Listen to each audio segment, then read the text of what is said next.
করবে আর 3টি নামাজ তার এমনি এমনি ভাবে আদায় হয়ে যাবে। এই জন্য আল্লামা ইউসুফ কান্দলাবী রহমতুল্লাহ জানাই তার কিতাবের মধ্যে বারদারিন শব্দের অর্থ 2টা অর্থ বোঝায়। বারদারিন শব্দের হচ্ছে তাসনিয়া, তাসনিয়া মানে কি 2 বছর।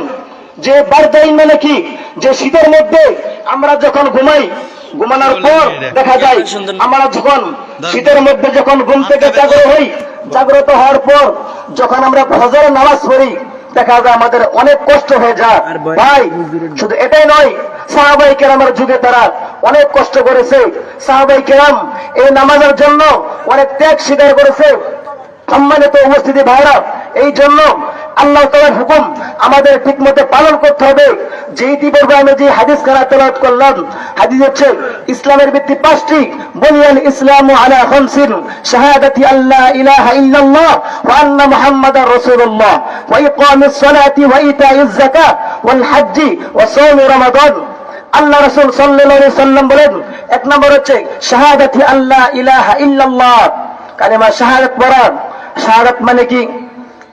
আমি সাক্ষ্য দিতেছি যে আল্লাহ ছাড়া কোনো মাবুদ নাই, ওয়া আন্না মুহাম্মাদার রাসূলুল্লাহ, এবং মুহাম্মদ সাল্লাল্লাহু আলাইহি সাল্লাম আল্লাহ তাআলার বান্দা এবং রাসূল।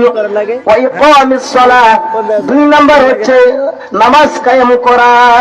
নামাজ পড়া কি পড়া? হাদিস শরীফে আছে নামাজ পড়া। ওয়া ইতাইজ যাকাত, যাকাত প্রদান করা। ওয়াল হজ, এবং হজ করা।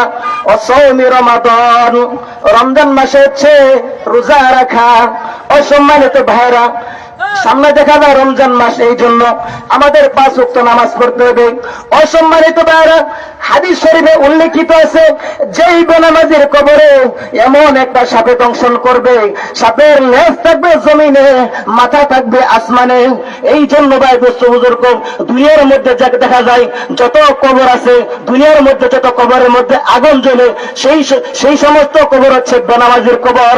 যেই বেনামাজির কবরের মধ্যে এমন একটা সাপ এসে দংশন করবে, দুনিয়ার মধ্যে যদি এমন কোন সাপ যদি ছাড়া হয়, তাহলে মানুষ কিন্তু ভয়ে অজ্ঞান হয়ে পড়ে যাবেন।